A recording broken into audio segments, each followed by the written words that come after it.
Hello and welcome to the video commentary for Goblyn issue 11A. I am Solomon Mars, creator of Goblyn, which is volume 1 in the 555 saga. Yay! I'm so happy to actually be at 11A.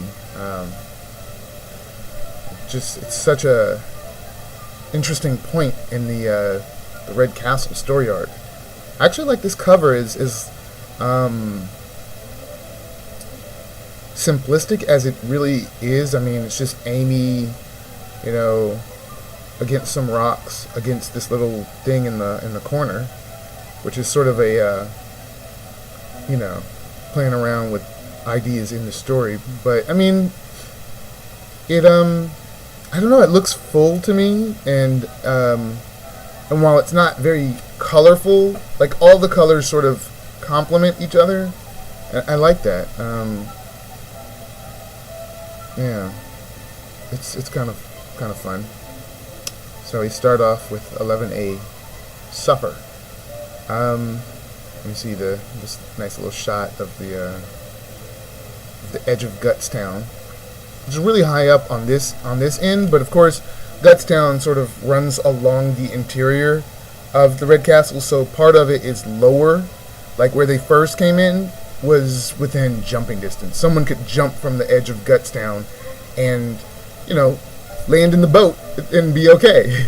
And some parts are really, really high up like this. This part is really high up, and we see, oh no, someone's being thrown over the edge. All of this is actually done in Photoshop.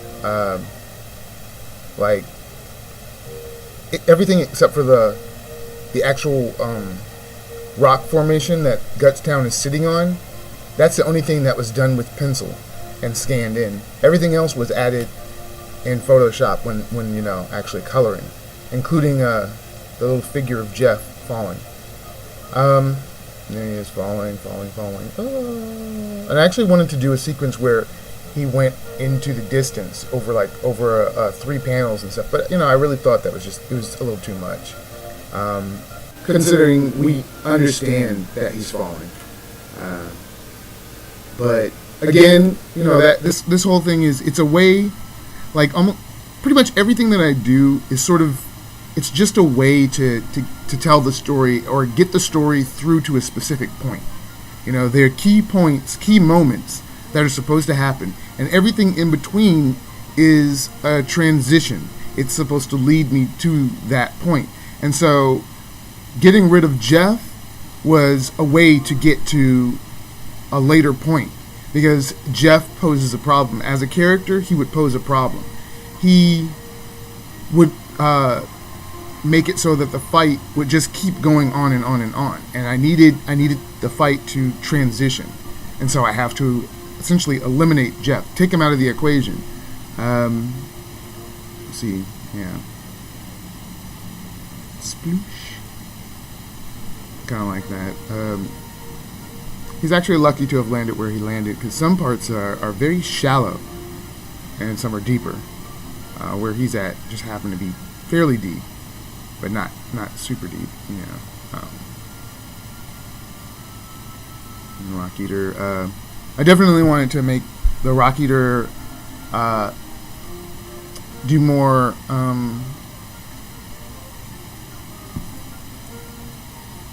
just be a lot more physical. Like prior to this, you didn't really see her moving a lot, and so towards this end, these last few issues, I wanted to show her moving around a whole lot more. I'm really showing that she's not an old lady. Even though she's Jeff's grandmother, she's not an old lady. She's still very, very active, very, very agile. Of course, so are these sprites that she's up against.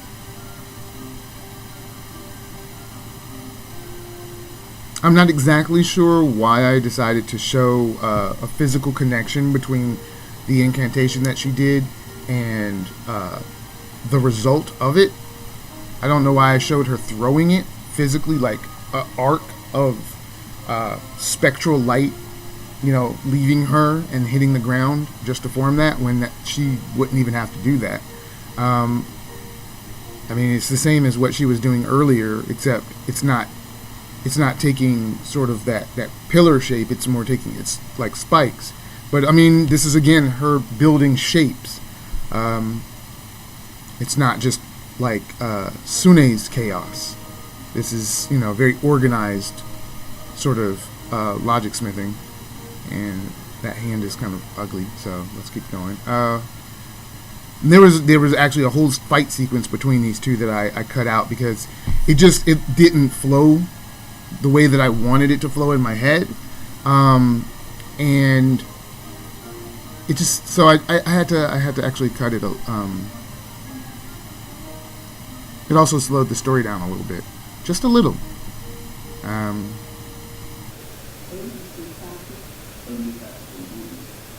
Yeah.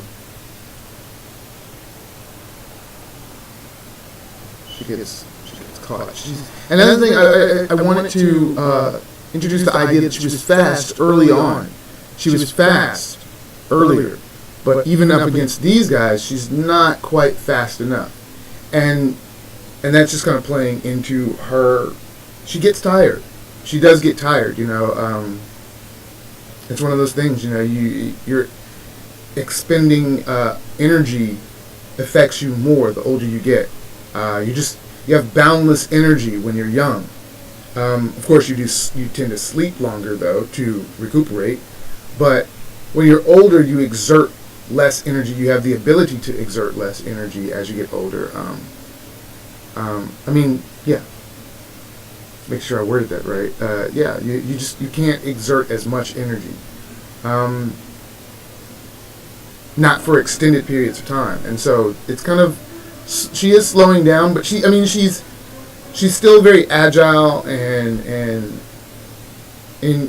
things like that. And she's not old, but her body, you know, can't keep up with all that she's been, you know, a logic smith for years, and so that takes a toll on you, and that's definitely what's going on here.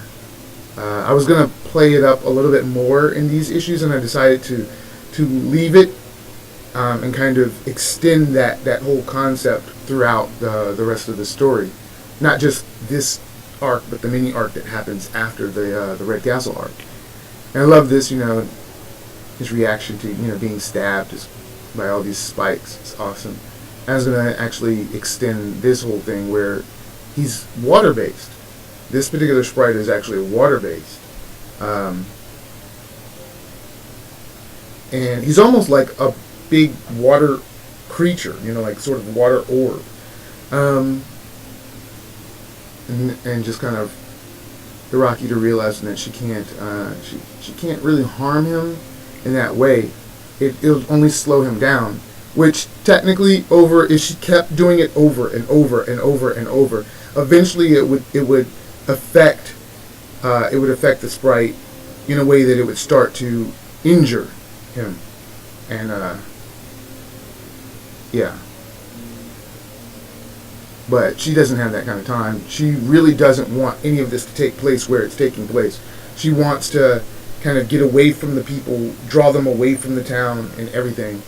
And she's yelling for Amy to head to the docks, the lower docks, head outside.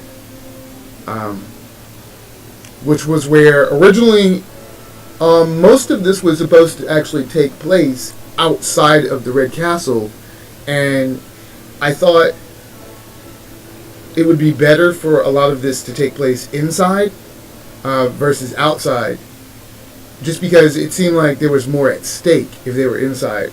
There are innocent people, and so it was just like, well, there's a little bit more at stake. This is someone's home, you know, and there was a little bit more for me to play with, you know, other than, you know, just the outside environment, which is really just trees and things like that. I've played with that before, but I created the Red Castle to sort of be a playground, and so I decided to stick with that, and, you know, and keep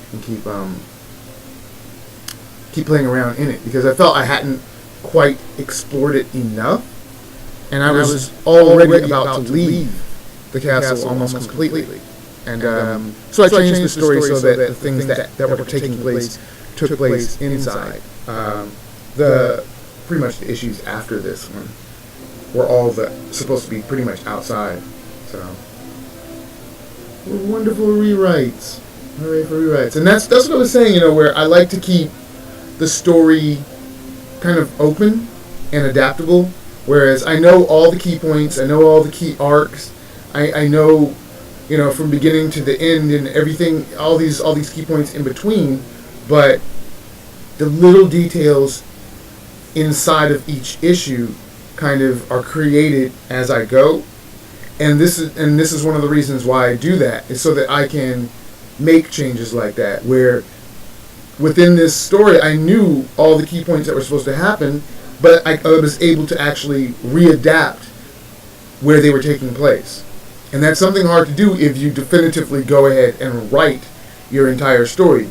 You have a tendency to want to stick to that story because if you create the story and then you go, oh, this is great, wonderful, and you walk away and you come back to it, you're going to think about the fact that at one point in time you thought that story was perfect, and you're not going to want to change things up. And or at least that's been my experience. At least I've written an entire series, walked away, and then a year or two later come back and looked at it and gone, ugh, I don't really want to go there, but oh man, this is almost like law now. It's so old and it's so thorough, but things need to be able to change, always be loose enough to be kind of malleable and adaptive, and so that's kind of the stance I've taken with this series. I allow myself to just kind of shuffle around things a little within it, but maintain the key plot points.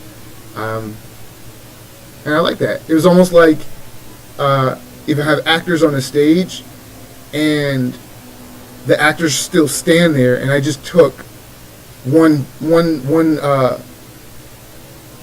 I just took their surroundings and yanked it from underneath them like a tablecloth with like dishes sitting on top, and then I just slid another one underneath them, and they still can do the exact same lines, the same events can take place.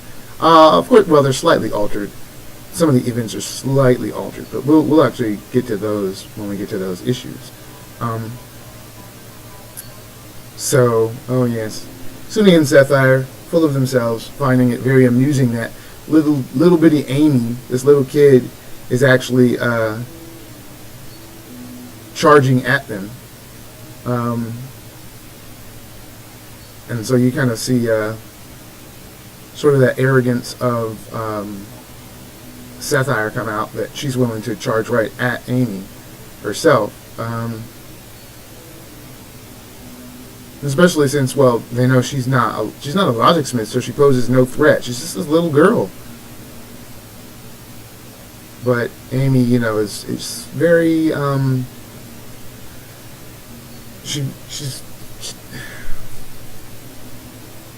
she wants to protect Mumu, and she's gonna do it with all her heart. So, yeah. And this whole thing was me wanting to actually, I messed up, but I'm not gonna point out the. Wow, that is interesting. There's something wrong with this picture, and I'm not gonna point it out. But I wanted to show that Amy is not. She can hold her own, and that's what I wanted to do with this, with her punching Sapphire, and it's just the truth. Sometimes you get that adrenaline rush, it's that fight or flight instinct, and that's what's going on here. And I wanted to show that there's a reason why Amy is out on her own. It's because, well, I mean, she's not just a helpless little girl. She can still fight, but it's not something she wants to do. Confrontation is not something that she goes out of her way to get involved in. Violence or anything like that, really. It brings too much attention, and that's just the truth. Putting yourself out like that, it draws attention, and sometimes it draws the wrong attention. But this whole punch made sense. Like, I think somebody actually commented on the fact that, it was kind of interesting that she punched Sethire like that and knocked her down. And I commented back to them, I replied that, well, she had a running start behind her swing. And I think anyone that had a running start at someone and then punched, you would essentially be pulling all that weight from your run into that punch. So swinging and falling forward would depending, even if no matter where you really landed on a person, it would hurt. I mean, even if Amy had missed her face, hit her in the throat or hit her in her chest, it still would have hurt. Especially if she had hit her in the throat. That's the worst.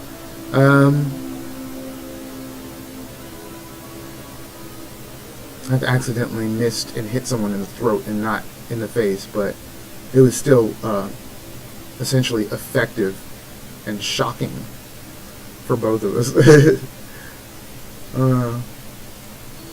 Of course, I walked away from that with a bloody nose in the end, but it took multiple people to do that to me. So we won't even talk about that. All right, childhood, hooray! I don't know why. This is Rock Eater, being surprised. Kind of surprised at Amy, but kind of cheering her on, and then kind of helping her, move along by creating more pillars, these arcs. I actually love this. I was going to show it kind of popping up and pushing Amy up, but I decided, you really get the idea. I was actually, by this point in the series, doing less panel sequences where it showed different parts of, the same scene, just moving slowly. I was doing less of those at this point because I wanted, for a couple of reasons. One, I wanted to be able to sort of show an action in one frame. I wanted to be able to capture it in one frame and get that idea across, instead of maybe actually showing, over 3 frames, Amy being lifted up in the air by this pillar. I reached a point where I was seeing it sort of as gimmicky, and using it constantly for every issue made it less and less unique and less interesting. Because then people would expect it and they'd be like, okay, I wonder what sequence is coming up in this issue. I wonder what he's going to do that's going to be like that in this issue.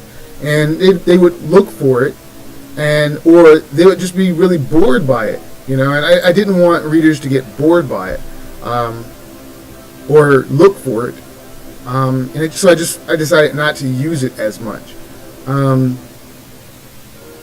Certainly not as much as I wanted to. In this point of the story, in the Red Castle arc, I wanted to use it quite a bit, and I decided not to, and I pulled back. But then also it was because at this point I was thinking I had gotten enough requests that I had started to look into printing Goblin as a physical book, which has since gone slightly awry. There's still the opportunity at this point that I'm at now. There's still the possibility of it happening, but right now it looks very unlikely.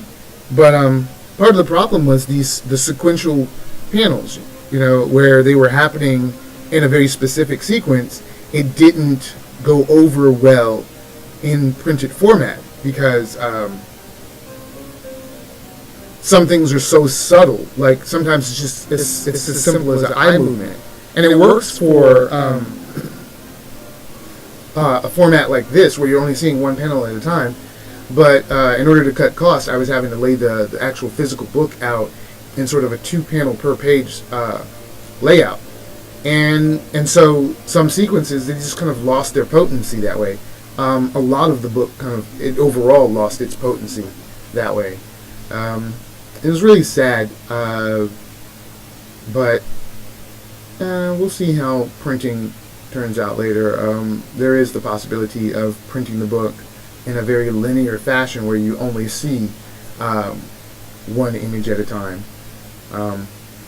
More about that some other time.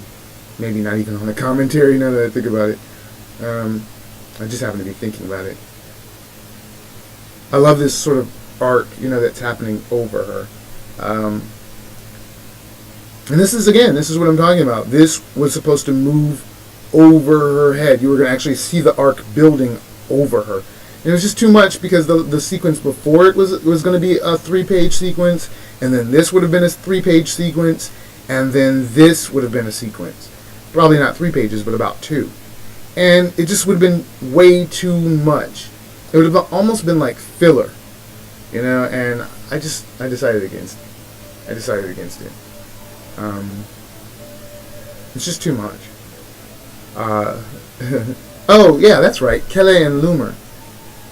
Kele is actually the short version of that character's name, and I won't even get into his entire name. Or her. I don't know if they're male or female. I never decided. I just assumed that they were both male. Both the little sprites were male.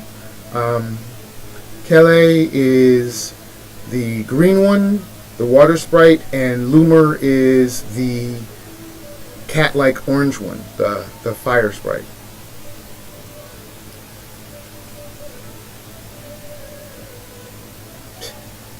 I love how she says they're playing around. It's crazy. And re-enter Jeff. And I took him out just long enough for that to happen. I needed that transition to happen. Honestly, I needed Amy to be able to get through and have her own sort of story right then and there. But also, I needed her to get to the next point. But if Jeff had been in the entire scenario, none of that would have happened that way. Because Jeff would have started fighting. He would have started fighting Sethire and Sune, and it would have been chaos, and it just would have. The whole story would have been differently. It would have played out different. And that's just me knowing the characters and how they work, not saying that was ever anything written. That's just how it would have worked. So I knew that I had to avoid even accidentally writing that in by eliminating the character, just so I can just so I can move on, but also kind of giving an excuse as to why that story can take place that way. That's just sort of the nature of me. Excuse me. I like that she's sort of creating a barrier with the logic, keeping away his flames at bay. I like that. And of course, and this is exactly what I'm saying. Jeff came in and instantly he just went in and tackled Loomer.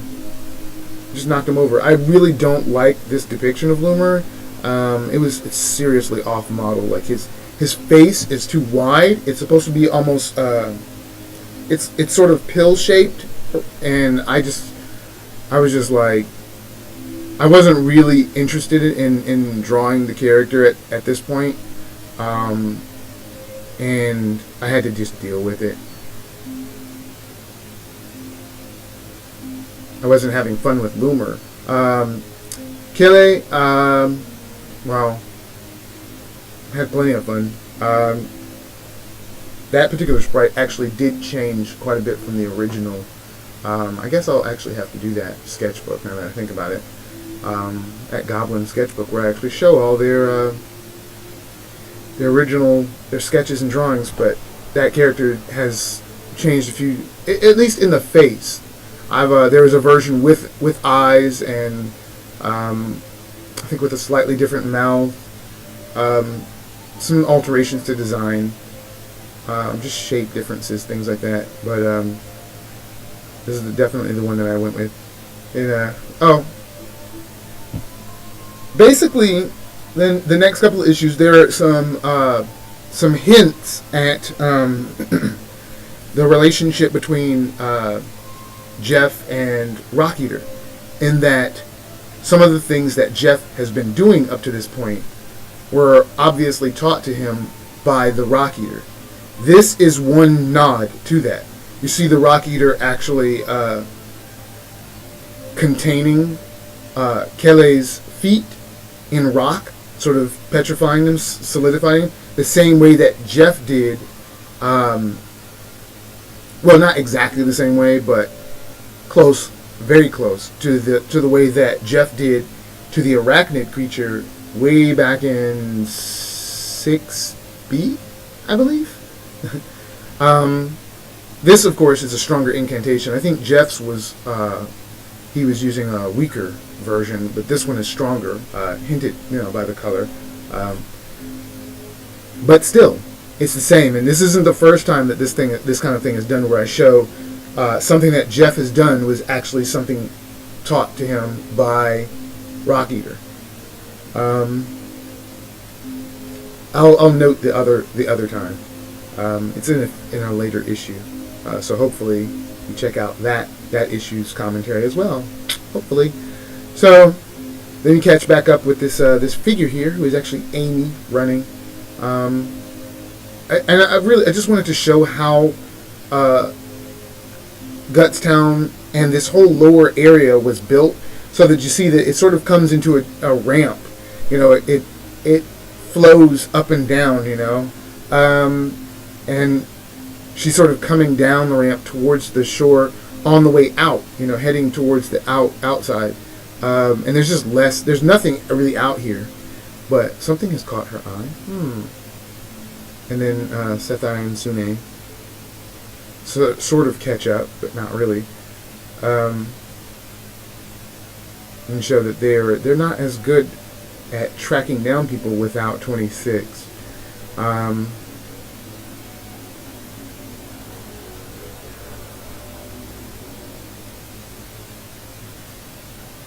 This actually might have been the part that I was thinking about, where I thought that I mentioned that 26 was blind. I think this was the part where she was supposed to call him a blind fool, and instead she calls him a bloody fool.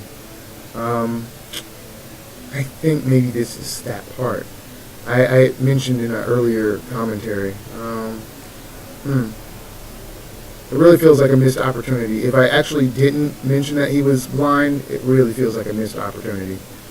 And I kept omitting it from future issues because I thought I had done it in an earlier issue, and it's kind of sad that with each passing issue, I thought maybe I had mentioned it in the issue before, and I didn't take the time to actually go through and look and see.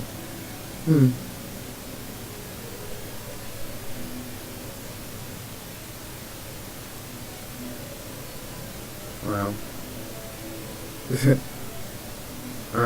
just an excuse to knock Sune's hat off. I was really sick of drawing that hat. So I just kind of wanted to draw her as a plain character. I didn't like the hat and having to place that her logo on that hat. I was tired of having to place it in every single picture and having to warp it in Photoshop so that it fit the angle that her head was maybe at and stuff like that. So I just knocked the hat off for the rest of the time that she exists. Otherwise, she would have had it on. With the way the story was originally, she would have had it on. But I was tired of drawing it, so I got rid of it in just this one picture that didn't have to have it knocked off, but it works. It really does work. I mean, with the arm is always supposed to miss them just barely. But I didn't have to have the hat knocked off, but it works. It's a nice secondary effect to what's happening. Kind of like their hair blowing. Just their movement. I like that. I have a big thing about like crushing rocks and things like that, and it comes from my time reading like when I was introduced to Shiro Masamune early on. The first time I read Appleseed, it was definitely while they were still being translated. If that gives you any indication of how long ago it was. We're talking like, early 90s? I was a little kid, and I was looking at those. I think they were still being translated. But it wasn't by... Dark Horse hadn't picked up the books yet. It was still being translated by... still being offered by Studio Proteus, I think. What's the name? I don't remember. And Epic Comics or Eclipse, I think. Anyways, eventually that was dissolved and Dark Horse picked it up. But I started before. I don't even think they actually got a chance to finish creating the trade paperbacks and things like that before they went out of business. But the first time I ever saw it, there was all these breaking, crumbling rocks, and just it was so amazing the level of detail that I was seeing, and I was just taken by that. And it was a definite early influence. His older work, not so much his contemporary work. His contemporary work is he's lost himself. But let me not critique other artists or even discuss other artists really.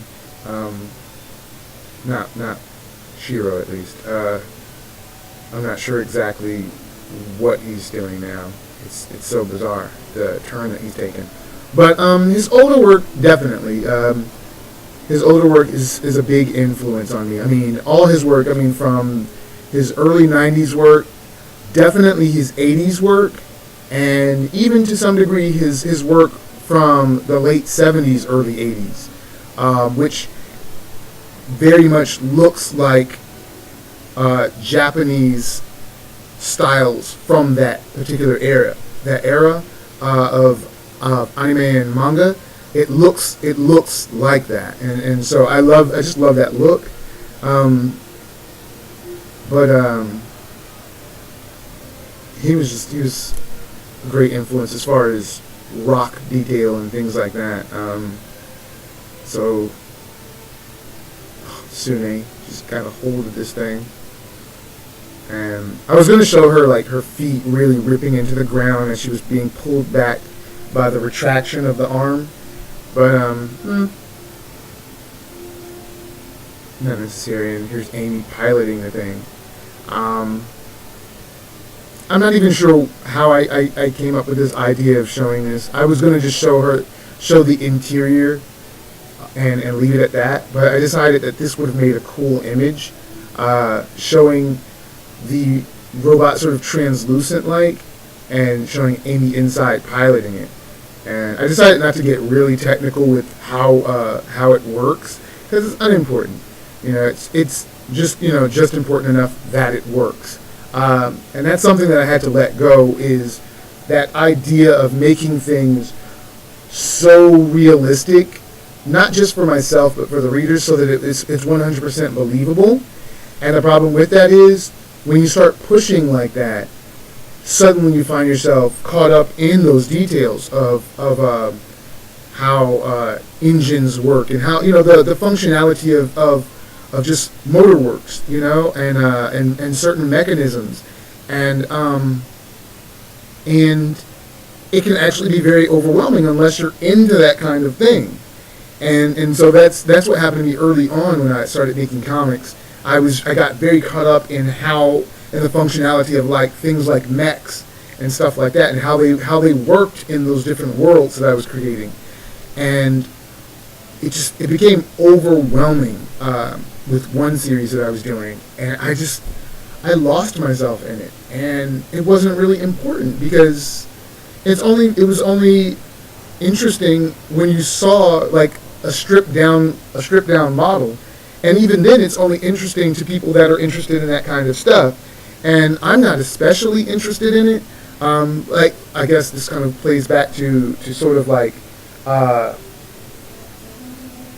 Shiro and even like Tomino, like these guys, like they would strip down like Tomino would strip down a Gundam and show you the functionality of its guts, and I thought that was really interesting, but the same with Shiro.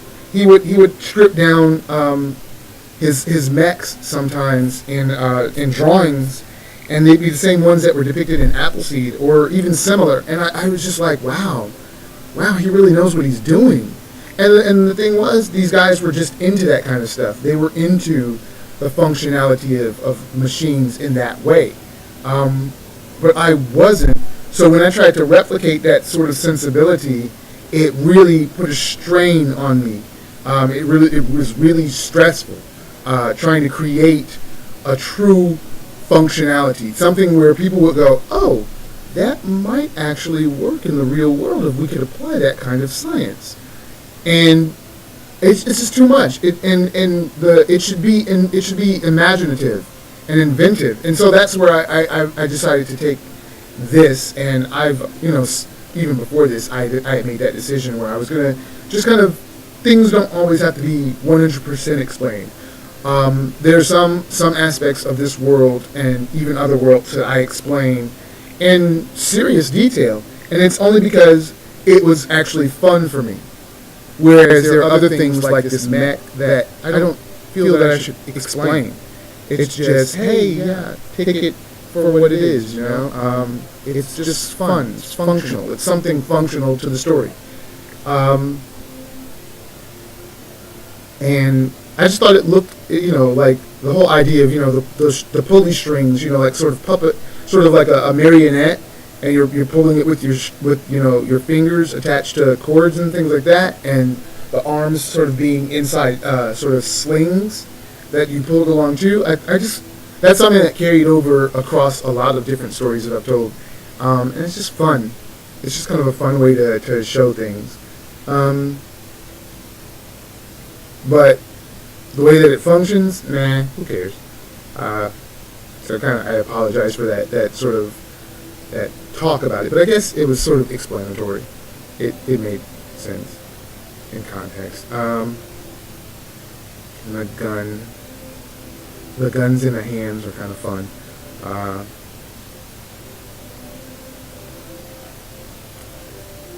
I did actually leave a piece of detail off of this picture. You're actually supposed to see the water being shot up. Oh, I hope that didn't show up. You're actually supposed to see the water being shot up in the actual image, but I forgot to put the splashes in there, and I just show the rocks. But it kind of works. It was supposed to be sort of indicating that Amy is not good at what she's doing, and her aim was off, and so she was shooting, and she was ending up shooting at the water, and she had to bring her arm up to shoot across and up at Sune, and eventually she kind of nicks her leg and her arms, and she lets go of the hand. And of course, Satire is kind of entertained by this. It's like, oh, she means business. Sort of teasing Sune, which is something more that 26 would do, but she's not being as cruel as 26 is to Sune. But again, Sune is cruel to 26, so they're probably all kind of mean to each other, but mean-spirited in that friend sort of way, the way that you are with your friends sometimes, where you pick at each other, but it's all out of love. It's never out of pure hate or anything. Those three would never get along if it was. And again, playing up this idea of Sune being chaotic, and the chaos is sort of represented through her logic use. And you see it, it's just chaotic. And there's there's less construction to this than with the Rock Eaters. This is almost the same shape, but look how jagged it is. It's so broken, and it's falling apart as it's pushing through the air. And it pierces. It eventually takes a point and pierces, but still, look how jagged it is. And it's crumbling, and it's far less clean than some of the stuff that the Rock Eater creates. But she is kind of getting the hang of it. She's definitely concentrating a little bit more. But still, she's very much angry, and oh no, something has come through and chopped all that stuff in half. I like the gradation of the color gradation. I like that. It's obviously a powerful a powerful incantation. And last image, Jeff standing up above them. Honestly, there were about 2 other pages in this where I showed Jeff running down. He was actually supposed to. He was going to stand there, and then he was going to come down. I was actually going to show him running down the side of that little hill, coming down at them, and that was supposed to. It was supposed to end with him charging at them. And I don't know. I looked at this, and I said, "This is a good ending point." It's a little cliche as far as images, like standing on the edge of a cliff, looking down at a scenario, but it's also me sort of nodding at issue 1, and in issue 1, he was standing on a cliff edge, looking down at a bunch of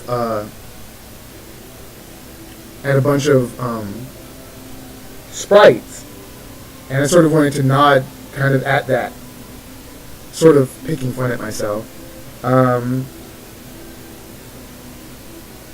but also kind of picking fun at the fact that it's considered a cliche, to have characters doing stuff like this and have them standing at a cliff edge staring at a sunset or something like that. And it's like, no, it's not necessarily, you shouldn't think of it as a cliche. I mean, I guess it's been used to death, but it's been used constantly because it is a powerful image to end on, or it's just a powerful image to use because it brings across so much emotion, and it really shows it's kind of a good sort of period, stamp, end of a sentence. So I'm not really too much afraid to use them. These things that are considered like cliches and tropes and things like that. And though sometimes I go out of my way to sort of subvert the initial conditions of a trope or a cliche, just something that's been heavily used, sometimes I like giving into them because some things are just sort of purely wonderful storytelling concepts, visual concepts that you bring them across, and that idea is 100% just brought across.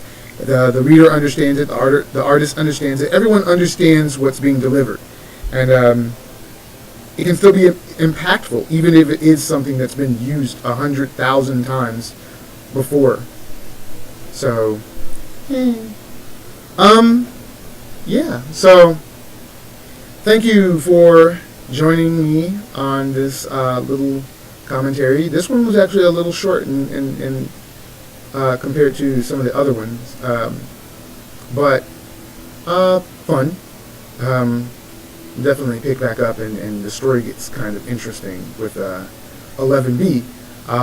Hopefully you enjoyed this one, and you will enjoy 11B, hopefully, and you'll join me on that. And okay. Thank you, and goodbye. Bye. Bye. Bye.